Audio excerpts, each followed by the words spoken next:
Hey everybody, this is Rick, and I just wanted to share something with you. A strange little oddity from Austin, Texas, where the annual snowfall rate is 0%. Let me pan outside here, and if you can't see, we are right now getting that fine, what do they call that, sleet. And earlier we even had big chunks of snowflakes coming in this morning, something I haven't seen in quite some time, and something that I'd hoped never to see in quite a while. And the reason I wanted to share that with you was because about 3 or 4 days ago I had made my very first video blog, and I was remarking to a couple of people that I'd made my first blog and it would be a cold day in Texas before anybody actually watched something that I made in terms of a video.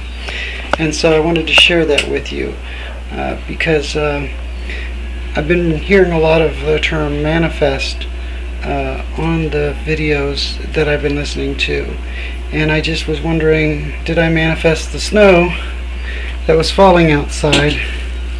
Was all that a result of my repeated lamentations about it being a cold day in Texas before somebody would listen to a blog of mine?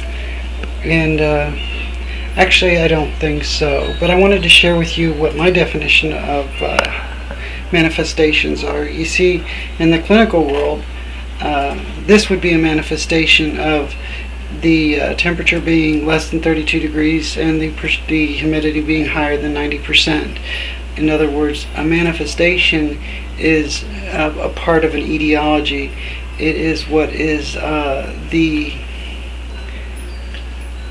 causative factor or the visual evidence of something that's going on.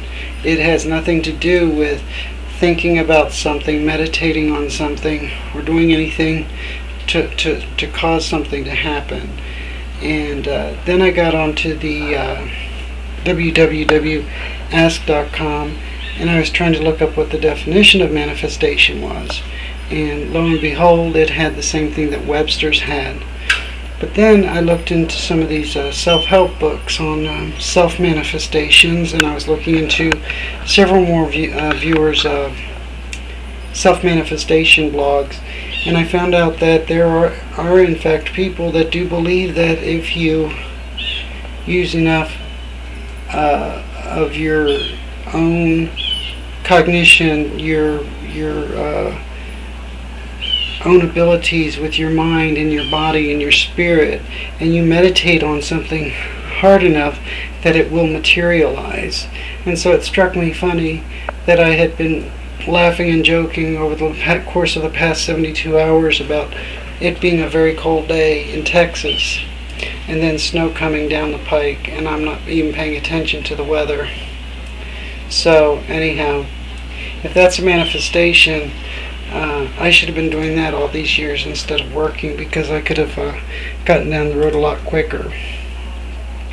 But seriously, I've been hitting on ACOAs, Adult Children of Alcoholics, and one of the things that I wanted to point out is that they would be extremely vulnerable to this type of reading or material that says you can gain knowledge of the universe, and you can harness the power of the universe, and you can get something from nothing if you just do these things that are well within their grasp, because of course that goes along with something that they've been wanting ever since they were small children.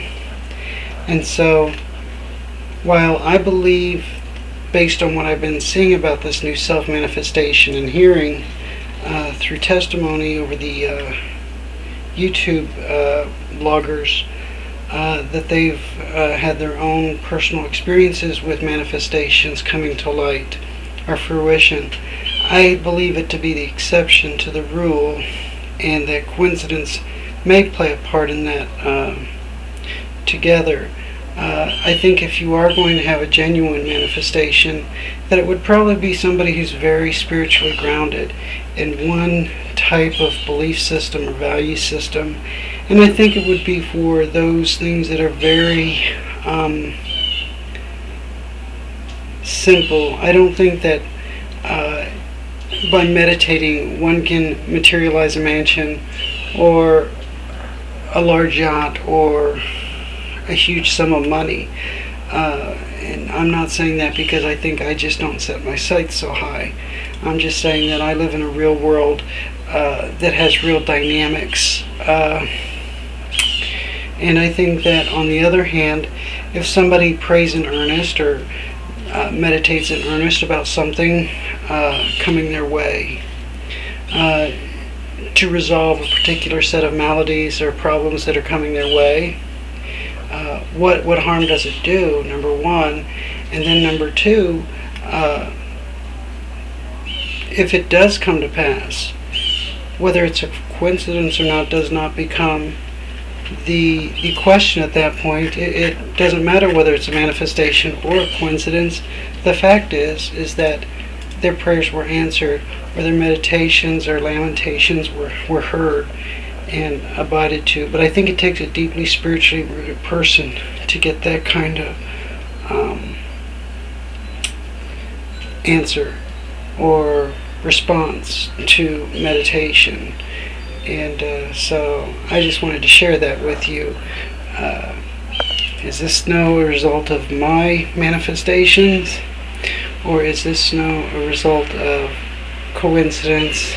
And I'd have to say, all in all, it was just a product of me not listening to the weather because I was too busy with work activities, and number two, making a sarcastic remark rather than saying it'd be a cold day in hell, just saying it'd be a cold day in Texas. And then, in fact, a storm front coming through.